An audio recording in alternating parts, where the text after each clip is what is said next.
उत्तरी इथोपिया में स्थित हैली गुब्बी ज्वालामुखी, जो लगभग 10,000 साल से शांत पड़ा हुआ था, अचानक सक्रिय हो गया और इसके विस्फोट के बाद निकली भारी मात्रा में राख, गैसें और छोटे छोटे पत्थर जैसे कण हवा में बहुत ऊंचाई तक फैल गए।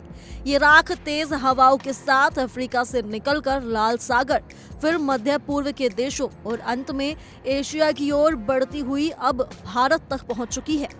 वैज्ञानिकों के अनुसार पिछले 24 घंटों में इसका फैलाव बहुत तेज हो रहा है और देर रात करीब 11 बजे ये राख दिल्ली के आसमान में भी दिखाई देने लगी। राजधानी के बड़े हिस्सों में रात होते होते आसमान हल्के धुंधले, ग्रे और बादलों जैसे दिखाई देने लगा। लेकिन ये बादल नहीं बल्कि हवा में फैली ज्वालामुखी राख है।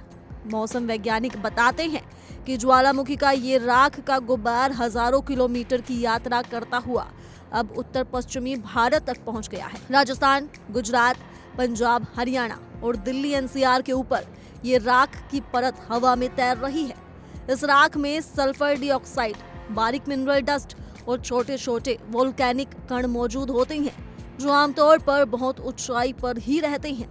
वहीं लोगों के मन में सबसे बड़ा सवाल यही है कि क्या इस राख से दिल्ली का प्रदूषण स्तर यानी AQI और ज्यादा खराब हो रहा है। इस पर भारतीय मौसम विभाग के डायरेक्टर जनरल M मोहपात्रा ने कहा है कि इसकी संभावना बहुत कम है।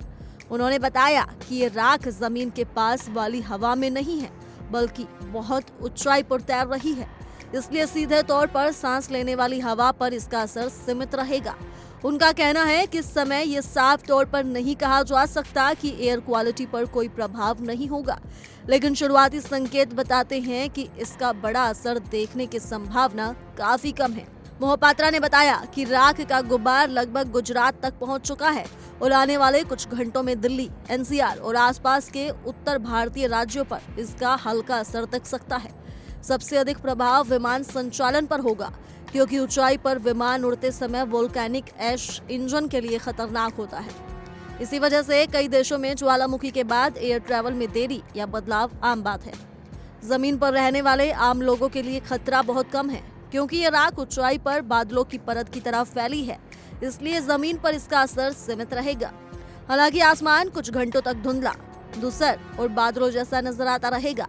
सूरज की रोशनी सीधी नहीं पहुंच पाएगी, जिसकी वजह से कुछ शहरों में जमीन का तापमान हल्का बढ़ सकता है, क्योंकि राख एक प्रकार से वातावरण को ढक लेती है और गर्मी को नीचे रोक लेती है।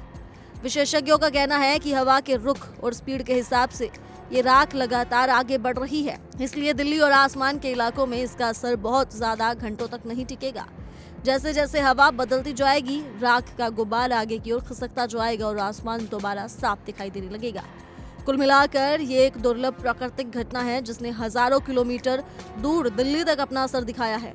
लेकिन फिलहाल वैज्ञानिकों का मानना है कि इससे लोगों की सेहत पर कोई बड़ा खतरा नहीं है और न ही दिल्ली के प्रदूषण स्तर में भारी उछाल होने की संभावना है। फिलहाल के लिए इस रिपोर्ट में सिर्फ इतना ही। ज्यादा जानकारी के लिए जुड़े रहिए इंडिया डेली के डिजिटल प्लेटफॉर्म के साथ।